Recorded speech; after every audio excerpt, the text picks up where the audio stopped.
Today we're talking about plateaus. Now, every organization ever, every business, everything has experienced some flavor of a plateau. And so for a lot of nonprofits, it sounds a little bit like this. Your campaign started strong. Donations were rolling in. You were feeling excited. You could feel the buzz. You could feel like this is working. And then, like clockwork, it just flatlines. I call this sometimes the messy middle, right? But that's that point where you're like, what the heck? Wait, was that it? Was that the whole thing?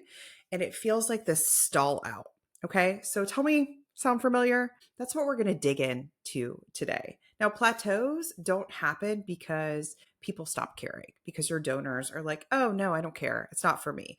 They happen because you're not giving them a reason to keep engaging. So we're going to dig into the 5 reasons why plateaus happen today and some of my favorite strategies to get you out of the messy middle, get you out of that plateau, and close that campaign strong.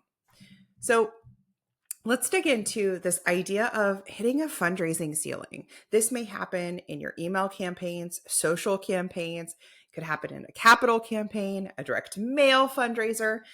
It's pretty much on the menu for any sort of fundraising tactic. So if you're finding that this is something that is happening again and again, number one, you're not alone.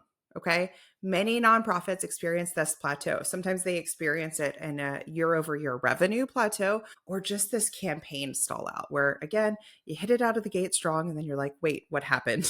Right? So the good news I have for you is they're not permanent. And in fact, they're a signal that there is something you need to do to pivot your strategy, to re-engage or engage for the first time your audience, your donors, your followers, your constituents, the people, so you can get out of that plateau, out of that messy middle. Okay. So I want you to imagine for a second, doubling your next campaign without doubling your workload. This is the work that our clients do in my coaching program, The Club. So if it sounds impossible, it's actually not. It's not impossible because so many organizations I work with are doing this. The key here is identifying the hidden barriers that are holding your campaign back and overcoming them. So we're going to go through some of those common barriers that I see, starting with the first one. You're speaking at donors and not with them. So donors are smart, y'all. They're tired of being talked at. They crave genuine conversation, not monologues. Ooh, does that hit? Not monologues. If your messaging feels like a lecture, expect them to tune out. Now, I'm going to give you a real life, for instance, which is I was the recipient of a pitch recently. And this particular pitch was a sales pitch, and it was bad. B-A-D, bad. And it was bad for lots of different reasons, but the reason that is relevant to you is I felt like I was being lectured to. I didn't even feel like I was part of this sales pitch at all. This person pitching me went on and on and on without checking in on my body language, on my cues, on the words I was saying or not saying to see if I understood, had questions. They just kept going. And donors are the same way. No one likes to be droned on and on and on, right? And no one likes to feel like this hierarchy of you're the organization and you're going to ask them for money and this is how it's going to go. So you're speaking at donors, not with them. And that's like a recipe for high churn and low engagement in your campaigns. So here's the fix. Shift to collaborative storytelling. How do you do that? Making donors partners, not bystanders. How can you think about this? How can you make donors partners and not bystanders? Now, here's like a nuance. You're not going to make your donor a board member, a committee member. That's not what I mean, but you want to involve donors in the narrative, in the stories that you're telling, highlighting their role. And remember when we did the investor series on the podcast? This is a great time to highlight their role as an investor or a seeder of change. Seed, like planting the seeds of change.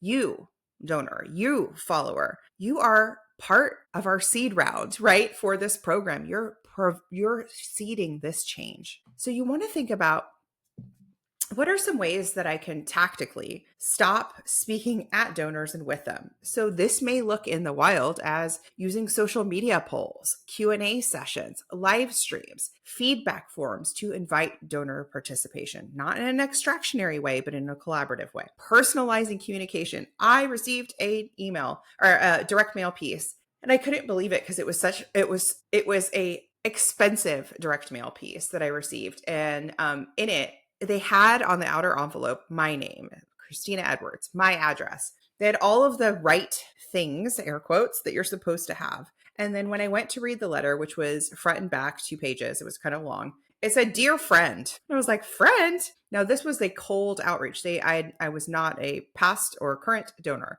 I was like, "You know my name because you put it on the envelope." And then they just went ahead and called me friend. No, personalize, personalize, personalize. Okay. It really felt very transactional at that point. So, what can you do? Start to audit your current messaging and look at where are some ways that I can replace monologues with dialogues. Where are some ways that I can implement a donor survey, even if it's just a Q&A button on Instagram or a poll or something like that? Highlighting donor impact, showing with regular updates that connect the donor to their contribution with tangible results. Okay. So really speaking at donors, not with them. And that's why sometimes I'll say to my clients who are nervous about a major donor meeting, about that meeting and about what to say. And I'm like, you should not be presenting to them like a teacher who is lecturing in a college class. They should not be in the audience just taking in your slides. This should be a two-way conversation. You should be listening. You should be asking great questions. So you really want to make sure it's a two-way conversation. All right. Reason number 2, you're not using your biggest supporters to their full potential. Here's what I mean. Trying to run a successful campaign without involving your supporters is like trying to win a relay race with a team of 1. Right? It's exhausting. It's impossible to scale. So remember, your biggest fans, volunteers, donors, influencers, community members, they actually want to help, but you need to give them the baton. You need to make them easy. This is where a social street team partnering with influencers and ambassadors online changes everything. That's the method that I've created. We teach it inside my coaching program, The Club, where we give you the entire method, the entire scripts, the entire process to build your street team. So the fix here is actually mobilizing your street team made up of loyal supporters, champions, and online influencers who are eager to amplify your mission and fundraise. This is how you turn fans into advocates. And I teach a process, a 3-phase campaign process. So if we're talking about the messy middle, and you know the messy middle for you is the middle of the campaign when donations and engagements tend to stall out, y'all plan for it. When maybe you want to mobilize your street team then. Plan ahead. It's like when my kids come home from school, I know they're hangry. And it's like the 100th time that they come home from school. I need to expect this, right? What's my plan here? I can move up dinner. I can plan for a snack. I can plan to stop somewhere on the way home. Like this is a solvable problem, but not planning for it and then being pissed off that they're hungry every time they come home, right? That's when we get into that we're behind the 8 ball there, right? We're behind it and we're reactionary there. So I want you to go, okay, if this is a predictable part of my campaign, whether it's the midpoint, whether it's slow to close, what are some ways that I could mobilize my street team, or what are some other ways, and we'll keep going, some ways that you can engage and move through that plateau to finish strong. Now, to give you an example, I worked with a client who started their first street team. They had 10 members in their street team, mixed up of online influencers and your average folks, your ambassadors, your volunteers, and they doubled their campaign year over year, their fundraising campaign with 10 people. You do not need hundreds of people, but you need advocates. When you look at a $100 million organization like Charity Water, you can see people, influencers, street teamers, advocates have been a huge part of their growth and their success. They are not a 100-year-old organization. They're relatively young for their massive footprint, their massive impact. A huge tipping point for them is involving their community. All right, reason number 3, lack of urgency and clear call to action. So, what am I seeing? I'm seeing vague appeals that lead to vague results. If your call to action doesn't make donors sit up, grab their phone, and act now, don't be surprised that they don't. Okay. So vague appeals are vague, and vague calls to action are when you say things like make a difference, things that are just not, they are nonprofit speak, and they are very vague, and they are very just sterile. I'm not exciting. So think about some ways that you can dial up urgency and dial up your compelling calls to action. Maybe stating what you aim to achieve and by when, really making it time bound to increase the urgency. Communicate the consequences of inaction. This is some version of what StoryBrand, their framework, is called negative stakes. What is the cost of waiting? What is the cost of inaction? That can be a helpful way to tell one angle of the story. Using emotionally resonant language. This is a big one because I think you'll think you're using emotionally resonant language, but you're just using the same like 3 adjectives, like make an impact again and again and again, instead of using the language that makes sense for your brand, your voice, your values, tapping into the values and emotions of your donors, your clients, your services, your programs, like the people within your organization. Okay. A client of mine inside the Purpose and Profit Club recently shared her fundraising page, and we encourage all of our clients to do this before they actually launch. So she shared it in our community group and asked me for feedback. And one of the things I loved about hers that I haven't seen much of is they had a countdown timer. So we see this a lot in the for-profit world. So it's a countdown timer that until the campaign closes. So for example, if the campaign was 2 weeks long, then it would say like 14 days, or it really would say 13 days, 12 hours and 57 minutes. And so it was a countdown timer. You may have a donor match that you could use a countdown timer, or for folks for year end, their countdown timer could be December 31st. So it's not just about that one tactic, but that's an example of what urgency, and urgency that is believable and doesn't feel made up, looks like in the wild. Okay. Reason number 4 is a big one. Get ready. Your team isn't bought in, and it shows. So if you're not the most excited person about your campaign, why should anybody else be? Think about that. The energy, the excitement, the enthusiasm, the confidence, the courage you bring is contagious. And I'd rather it be contagious for good, not for bad. So if you're coming to me and you're saying things like, gosh, it's like pulling teeth to get my board to do anything, or my board barely ever fundraises, or it's really hard to get buy-in for my ED or from my comms person on this, right? Ask yourself, what's my energy like? When I'm showing up and presenting it to them, what is it like? And there may be an opportunity there for you to regroup and step into the next campaign that you do as the hype person, as the team unifier. And if you've never showed up this way before, that's okay. Like, do it now. Try it now. Think about how it's this idea of like camp counselor energy for me that I feel like is really, really helpful. But when a camp counselor is trying to get like a group of 8-year-olds from maybe one area to another area, and maybe that area, let's just say, is not an exciting area. Like maybe it's after lunch and they have to clean up or do something not exciting. Bringing that camp counselor energy is going to get that task, number 1, done quicker. You're going to get more buy-in, and everyone is going to enjoy the process more. Maybe you add, like, if I was going to do that, maybe I'd say, let's see how much we can do in 3 minutes. I'm going to put this stopwatch on my phone. Ready, set, go. The first one to finish, start doing jumping jacks just to add something silly to it. Now, that's a kid example, but where can you bring that, like, this is going to be fun, cruise ship director energy to your fundraising? Because watch what happens if you show up with confidence. Like, we're going to hit this bold goal. We're going to do this like we've never done it before. We're going to be more audacious, more fun. We're mobilizing our street team. Your board is going to go, how can I help? What can I do? Put me in, coach. What do you need me for? So really, really important to think about, where can I get the board off the bench? Where can I ask them? And where can I, and this is part of that plateau piece. Okay, so maybe your campaign started 10 days ago. Now you're experiencing a plateau, a lull. Yeah. You need to reignite. You need to bring them back in again with that cruise ship director energy, because everybody went back to their normal stuff, especially your board, especially other staff who are not in charge of fundraising. Bring them back in. Bring them collectively, like center them back in on the big, bold goal and make it fun. Make it fun. Celebrate every win. It doesn't have to be the win of hitting the big goal. It can be the win of a board member starting or finishing their peer fundraiser, a street teamer going on Instagram live with you. Like there's so many opportunities to be that hype person and for that to have a huge ripple effect, you're just not using it. Okay.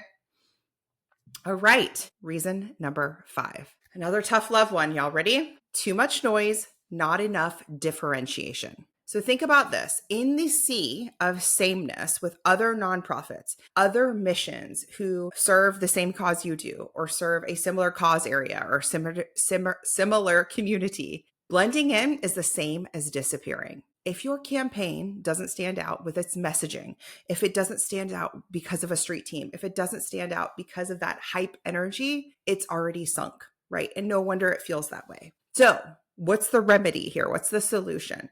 Developing a bold point of view. This is the work we do in the club, is we undo all that perfection, put everybody in a box with best practices that so many nonprofits are stuck in, that sounds like an ominous brand and isn't human, isn't one-to-one, isn't personal, isn't sticky, isn't loyalty building. Okay. So you really want to think about, where could we develop a personal, bold point of view, being unapologetic about your uniqueness. And you can do this in a couple of different ways, leaning into what makes your organization different. Because certainly, even if your organization serves food insecure population in your town, there's probably another one that does that too. What makes you different? I want to know the answer to that. And I want to know it again. And I want to know it from a different point of view and again and again. Okay. Branding your campaign. Please don't call your spring fundraiser.